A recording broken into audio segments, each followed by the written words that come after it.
जब उन चारों लड़कियों ने उन लड़कों को सबक सिखा दिया तो लकी उन्हें अपने साथ में घुमाने के लिए बाहर ले आया।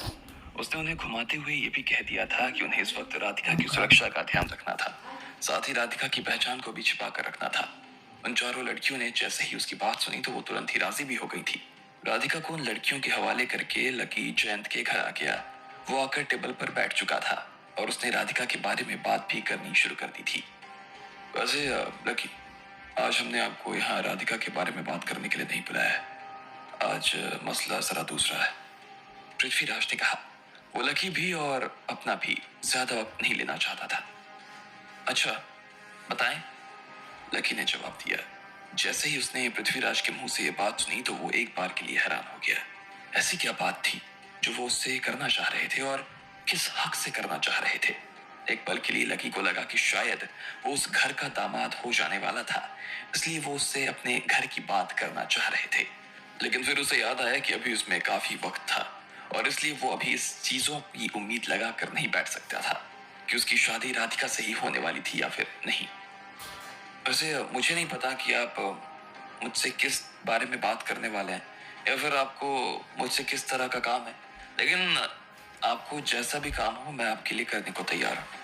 आपको मेरी तरफ से चिंता करने की कोई जरूरत नहीं है, लकी ने कहा। भले ही वो इस परिवार का अभी तक दामाद नहीं हुआ था, लेकिन फिर भी वो अपने दामाद होने की जिम्मेदारी पूरी तरीके से निभा रहा था। उसके मुंह से ये बात सुनकर जयंत और पृथ्वीराज को काफी खुशी हो रही थी। दोनों एक दूसरे को देखकर मुस्कुरा रहे थे और उन्हें लकी का ये जवाब सच में काफी अच्छा लगा था। आपकी बात सुनकर मुझे काफी अच्छा लगा लकी जी। इस बात पर तो मुंह मीठा करना बनता है, पृथ्वीराज ने खुशी से कहा और एक मिठाई का पीस उठाकर उसे लकी को खुद अपने हाथों से खिला दिया। लकी भी मिठाई खाकर मुस्कुरा रहा था, लेकिन उसे अभी तक अपने सवाल का जवाब नहीं मिला। उसने फिर से पृथ्वीराज की तरफ देखा और कहा, अब लेकिन मुझे आपने अभी तक बताया नहीं कि आखिर बात क्या है, आप लोग मुझसे क्या चाहते हैं, लकी ने पूछा। जब तक उसे उसके सवाल का जवाब नहीं मिल जाता तब तक उसे चैन नहीं आने वाला था और ना ही वो इस तरह से खाना शुरू कर सकता था। असल में बात यह है, ये कहते ही जयंत अपनी जगह से खड़ा हो गया और लकी को सारी बात समझाने लगा। जैसे जब वो बोल रहा था कि तभी उसका फोन बज उठा। उसने एक बार के लिए अपनी स्क्रीन पर नंबर देखा और उसके बाद वो पृथ्वीराज और लकी की तरफ देखने लगा। वो जिस तरह से इन दोनों को देख रहा था उसे देखकर ऐसा लग रहा था कि जयंत ने अपनी आंखों में बहुत सारी कहानियां छिपा रखी थी। फिर जयंत ने फोन उठाया और कहा, अच्छा ठीक है, उसे अंदर भेज दो। और इसके साथ ही उसने फोन काट दिया। वो पृथ्वीराज की तरफ देख रहा था और उसकी तरफ देखते ही उसने कहा, आओ जी, वो आने वाला है। आने वाला है? पृथ्वीराज की आंखें थोड़ी सी गंभीर हो गई। उसके हाथ में जो पानी का ग्लास था उन्होंने उसे एक सांस में लेते हुए खत्म कर दिया और नीचे रख दिया। लकी जी, आप मेरे अंदर वाले कमरे में जरा जाकर इंतजार करो, मैं आपको थोड़ी देर के बाद वापस बुलाता हूँ, जयंत ने अपनी जगह से खड़े होकर लकी से बहुत ही प्यार से कहा। लकी समझ गया था कि शायद कोई ऐसा आने वाला था जिसकी वजह से मेहरा परिवार की परेशानी बढ़ने वाली थी और वो परेशान भी नजर आ रहे थे। लेकिन लकी ने उसे देखने के लिए वहां रुकने की ज्यादा जिद नहीं की और वो वहां से उठकर अंदर चला गया। वो अंदर आकर एक कुर्सी पर बैठ गया।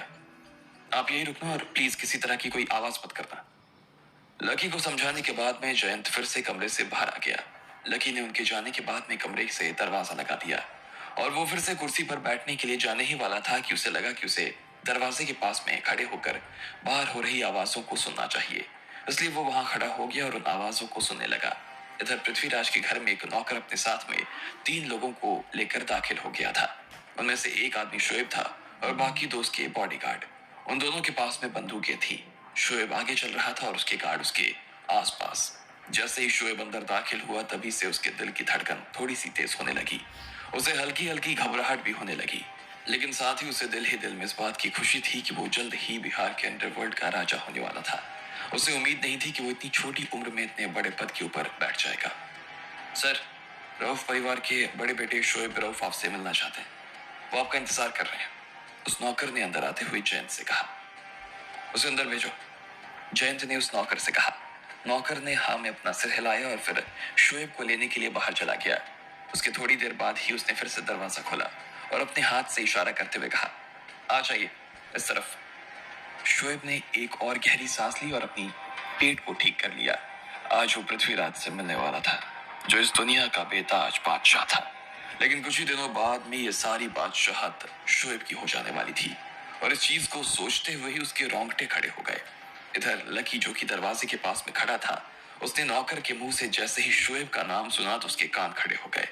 ऐसा कैसे हो सकता था? शोएब यहाँ कैसे आ सकता था? और वो यहाँ क्या करने के लिए आया था?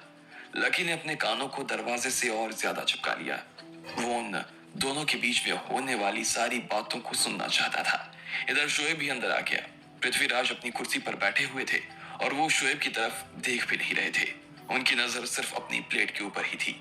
शोएब उनके सामने आकर बैठ गया तो भी वो उसकी तरफ नहीं देख रहे थे। वो आराम से बैठे हुए थे और अपनी चम्मच से चावल खा रहे थे। शोएब ने जब उन्हें ऐसा करते हुए देखा तो उसे समझ में नहीं आ रहा था कि इसके जवाब में उसे क्या करना चाहिए। साथ ही उसे इस चीज का बुरा भी लग रहा था कि वो इतनी दूर से चलकर सिर्फ उनसे मिलने के लिए आया और वो थे कि उसके ऊपर ध्यान ही नहीं दे रहे थे। पृथ्वीराज अगर देखा जाए तो अंडरवर्ल्ड के बादशाह थे।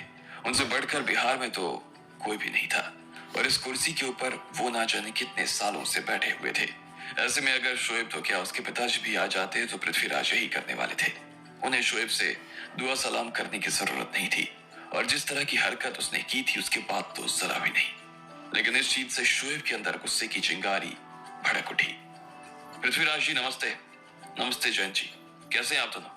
जब शोएब को अपनी उम्र का ख्याल आया तो उसने अपने गुस्से को 2 मिनट के लिए दूर किया और फिर उन दोनों से मुस्कुराते हुए पूछने लगा। वैसे भी वो अभी उस कुर्सी पर बैठा नहीं था जिस कुर्सी पर बैठने के बारे में वो सोच रहा था। नमस्ते। जयंत ने शोएब की तरफ बहुत ही बेमन ढंग से देखते हुए कहा। वो उस आदमी से बात नहीं करना चाहता था और इस तरह की मुसीबत उसके सामने आकर खड़ी नहीं होती तो कभी उसकी तरफ वो देखता भी नहीं। वैसे भी वो दोनों दुश्मन थे और जितनी जल्दी वो दुश्मनी की बात करना शुरू कर देते उतना ही उन दोनों के लिए अच्छा होने वाला था। कम से कम जयंत ने शोएब के सवाल का जवाब तो दे दिया, लेकिन पृथ्वीराज ने तो उसके सवाल का जवाब भी देना जरूरी नहीं समझा। वो अभी भी वैसे ही बैठकर खा रहे थे जैसे वो पहले खा रहे थे। उनके सिले हुए मुंह को देखकर शोएब को बहुत ज्यादा बुरा लग रहा था और उसने अपने दिल ही दिल में ठान लिया कि इस चीज का बदला वो बहुत ही जल्दी उन लोगों से लेने वाला था। वो इतनी आसानी से इन लोगों को छोड़ने वाला नहीं था। वैसे भी रऊफ परिवार का मेहरा परिवार से हाथ छुड़वाने का टाइम आ गया था। वैसे इतना सारा खाना देखकर लगता है कि आप दोनों की भूख बहुत बड़ी है। मुझे नहीं पता कि आपके घर में 2 जनों के लिए इतना सारा खाना बनता होगा। शोएब ने माहौल को हल्का करने के लिए मजाकिया अंदाज में कहा। उसके बाद उसने भी अपनी चम्मच उठाने के लिए अपना हाथ आगे बढ़ाया और एक प्लेट अपने सामने रख ली। उसने ये सब करने से पहले ना तो जयंत से और ना ही पृथ्वीराज से पूछा। उसने अपनी थाली में सब्जी रखी और एक रोटी ले ली। जब उसने सब्जी को चखा तो कहा, अरे बाप रे, बहुत ज्यादा नमक है। मैं इतना नमक खाने वाला आदमी नहीं हूँ। मुझे लगता है कि ये खाना आप दोनों के लिए ठीक है। शोएब बिना पूछे ही खाना खाने के लिए बैठ चुका था। अपने आप में उसका ये व्यवहार ठीक नहीं था और बर्दाश्त भी नहीं किया जा सकता था। इसे देखते ही दोनों बाप बेटों को पहले ही गुस्सा आ गया था, लेकिन फिर भी वो चुपचाप बैठे रहे। वैसे मैं आपको बताना भूल गया, मेरे सेक्रेटरी ने आपसे कहा होगा कि मेरे पापा भी आने वाले हैं, लेकिन क्या है कि उनको बीच में कुछ जरूरी काम आ गया इसलिए वो नहीं आ पाए। तो अब आगे जो भी बात करूंगा वो मैं ही करूंगा, शोएब ने कहा। पृथ्वीराज सिर नीचे करके उसकी बात सुन रहा था। उन्हें शोएब की हर एक बात अंदर तक चुभ रही थी। अब उनसे रहा नहीं जा रहा था और उन्होंने अपनी चम्मच नीचे रख दी। इसके बाद पहली बार उन्होंने उस लड़के से नजर मिलाई। उनकी आंखें अपने आप में किसी बड़े बब्बर शेर से कम नजर नहीं आ रही थी। शोएब जो कि उनके सामने बैठा हुआ था, एक बार तो उनकी इस तरह की आंखों को देखकर वो घबरा गया, लेकिन फिर वो भी अपनी तरफ से देखकर मुस्कुराने लगा। जितना गुस्सा वो पृथ्वीराज को दिला रहा था उसे उतना ही मजा आ रहा था। वैसे शोएब, क्या तुम हमें ये बताओगे कि कल रात को जो भी हुआ वो सब क्या था? जयंत ने पूछा। शोएब यहाँ पर उसी बारे में बात करने के लिए आया था। वो उन्हें उसी से जुड़ी हुई एक चिट्ठी देने के लिए आया था। ऐसे में जयंत को लगा कि बेहतर यही होने वाला था कि वो सीधा मुद्दे पर आए। मुझे तो लगता है कि आप और आपके पापा कल रात जो हुआ उसे समझ ही गए होंगे। हमने जो किया उसके बाद मुझे नहीं लगता कि मुझे आपको उसके बारे में कुछ समझाने की जरूरत है, शोएब ने पृथ्वीराज के सामने देखते हुए कहा। फिर भी मैं और एक बार आपको साफ कर देता हूँ। देखिए, बात ऐसी है कि हम यहाँ के अंडरवर्ल्ड पर अपना कब्जा जमाना चाहते हैं, लेकिन अभी यहाँ पर आपका राज चलता है। ऐसे में अगर हमें यहाँ पर अपना राज जमाना है तो हमें आपसे लड़ाई लड़नी होगी। तो मुझे लगता है कि उस लड़ाई का वक्त आ चुका है और अब अंडरवर्ल्ड पर राज करने के लिए एक नए परिवार की बहुत जरूरत महसूस होने लगी है।